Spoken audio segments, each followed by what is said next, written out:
My colleague from the NFL Media Group, Ian Rapoport, back here on the show. How are you doing, Ian? I'm great. How you doing? I'm hanging in there.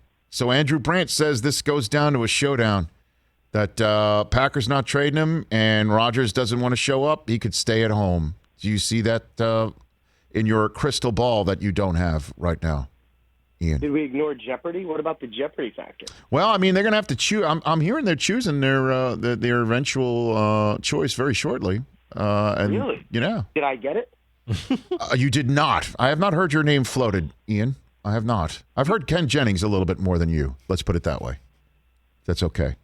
Which one is that? Is that the producer who's trying to get to be the host? No, wow. Look at Ian Rapoport. Hollywood insider airing the dirty laundry. Oh, my gosh. No, that's a fact, isn't it? I mean, isn't that what's happening? Listen, Ian, I don't know what you're talking about. I mean, if you're reading the same blogs I am, I don't know, but yeah. I mean, didn't his executive producer put himself in as the tryout host? He did, in fact. No. He said that somebody got COVID, and that's why he tried out, and he was well received by people, and magazines and stuff like that. Wow. But Ken Jennings is he's the former Jeopardy champion. That is rumored to be the front runner for the job as well. But we also haven't seen. But who knew? All I know is that I don't know if that's a reason why Aaron would retire, is what I'm saying. And it's not a surefire thing. Ian. Got it. So I see it a little differently from Andrew Brandt. I mean, no one has told me, and I say this, I do not have all the information. I have not talked to everyone involved. I have not talked to specifically Aaron Rodgers. So I don't know this for a fact, but no one has told me that Rodgers is definitely not coming to camp. No one has told me he's never playing for the Packers again unless this or this happens, unless they trade him. I mean, he's had opportunities to say publicly and to send messages privately that he wants to be traded. I have not heard that. So to me, it's more of, can this issue get solved before training camp rather than a stare down? There have been in-person meetings, as we know, in California and Green Bay. There have been contract negotiations. There's been an offer from the Packers. Obviously, it is not something that Aaron Rodgers has accepted, and, you don't always accept the first offer, as everybody knows. But to me, it's more of a issue that needs to be solved rather than a stare down. And it's just so interesting to hear, some of Aaron Rodgers' friends, including one who works in our network, James Jones, talk about how it's fixable. That is what I believe, too, but that doesn't mean it's going to happen. Well, the question is when does something like that happen? In the meantime, Jordan Love apparently had a very good day today, and yes, but that's but all of that's look, the bottom line is he's going to have a ton of good days just to even get ready for the New Orleans Saints, and Cameron Jordan is just licking his chops literally right now. I mean, if we stop talking, we could probably hear it wherever Cam Jordan is appearing, and I've got Malcolm Jenkins on tomorrow's show, and that may or may not come up as a conversation piece, but the ultimate thing is that kind of does help Green Bay right now, that the kid's getting his reps and getting his sea legs under him and a little bit going on and working a little bit of a lather up.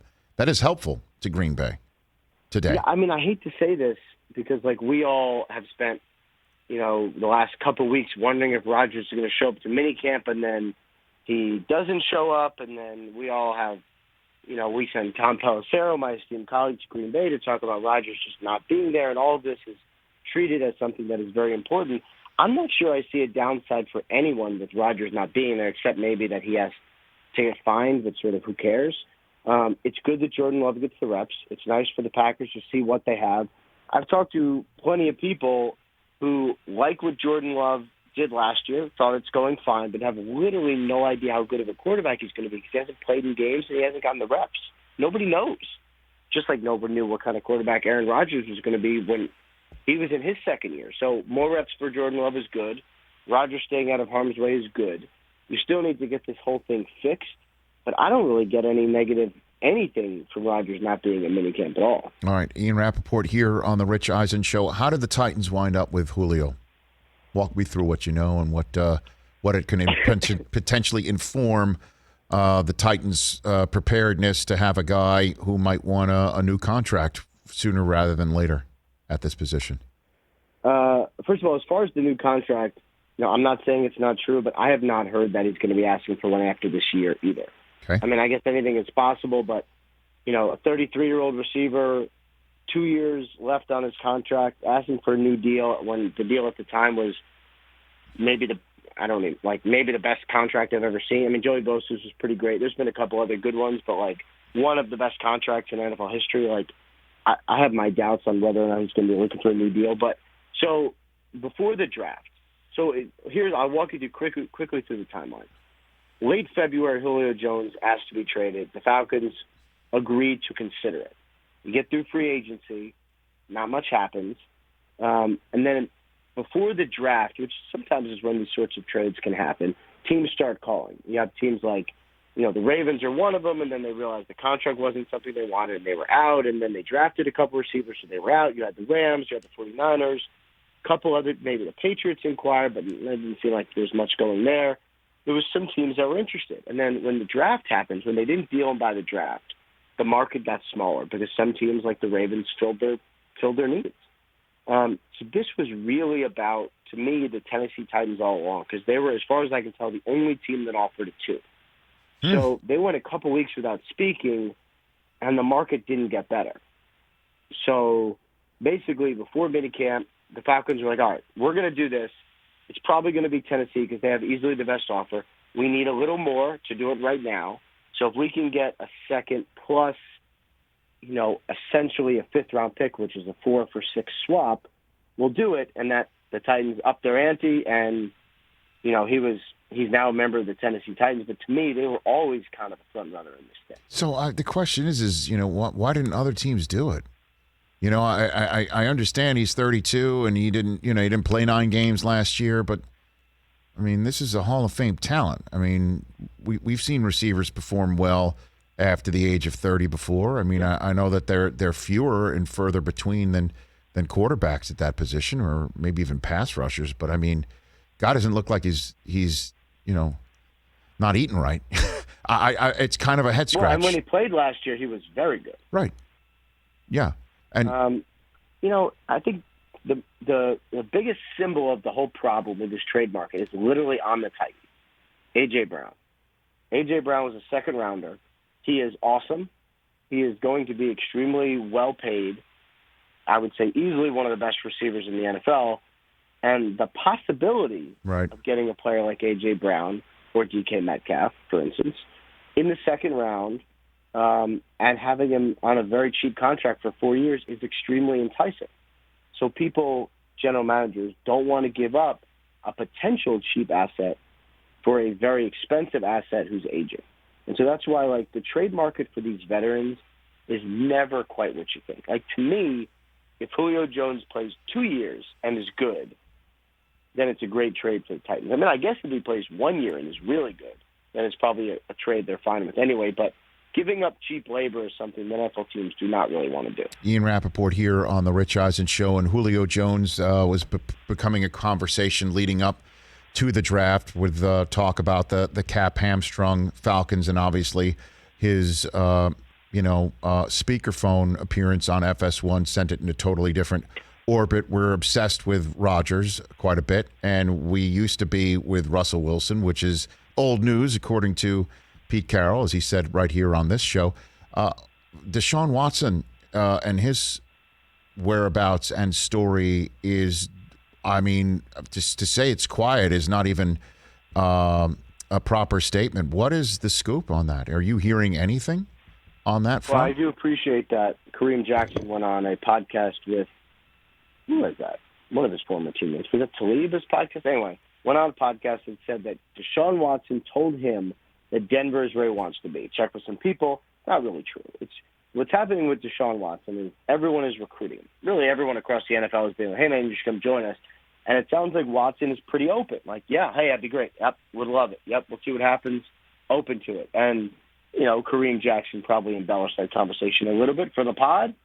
And, here we are. But, I would say Denver is probably one of many options for Deshaun Watson. And you talk about the quiet. The reason it's quiet is just because there's nothing going on. There's been no settlement, despite, I would say, significant settlement talks.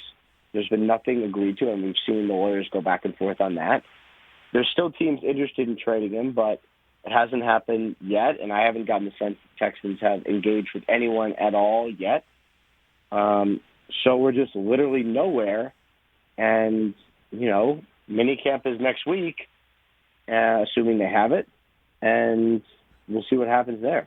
Yeah, there are some teams that I guess are canceling their mandatory mini camps, and that I heard the Texans are considering that. Well, I read that from John McClain in Houston. It's kind of bizarre that a team that finished so poorly and is at such a square one that they would forfeit reps and things of that nature. But when you're saying there's significant, there were talks to actually settle this thing in a manner that would then place it in front of the commissioner to see how many games, if any, Watson would miss. Because I'm not hearing about any criminal charges being filed against him. If that is something that is, warranted, I'm not hearing anything like that. I would imagine if they settle, the criminal stuff will probably go away, because usually, not speaking specifically to Watson, but usually when the people agree, both sides agree to settle, usually that means like we're not going to pursue any other avenues, and the settlement is just what it is. So I would imagine the criminal would go away if it is settled. But it's really about, as the lawyers have explained in some snipes back and forth to each other, it seems that Busby wants everything to be private, and Deshaun Watson and his legal team do not. So I don't know which side bends, but I don't know if anyone is bending anytime soon.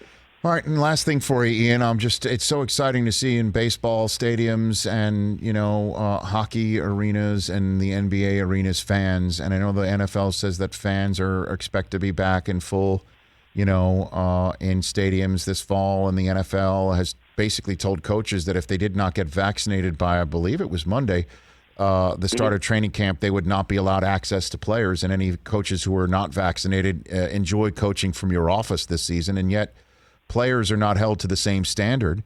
Ron Rivera saying today that the team is nearing 50% in vaccinated players. He had a vaccine expert come to talk to the team.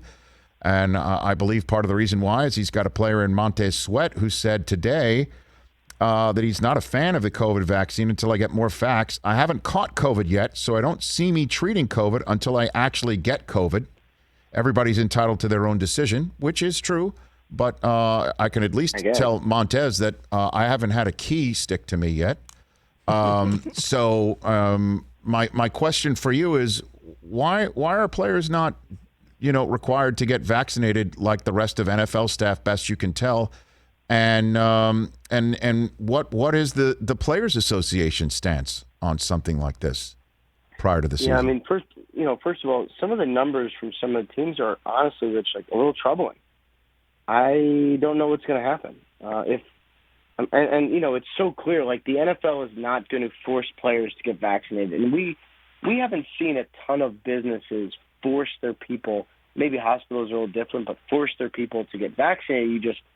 You want everyone to do it so you could be normal, right? Like, you want to get to the threshold where you can have a normal life. And for players, like, that means not being tested every day. That means not having to come in on Christmas Day and be tested, or just your off day. It means, not having travel restrictions. I mean, if you're on the road, if you're vaccinated, you can go out to dinner with your friends. If you're not vaccinated, you cannot.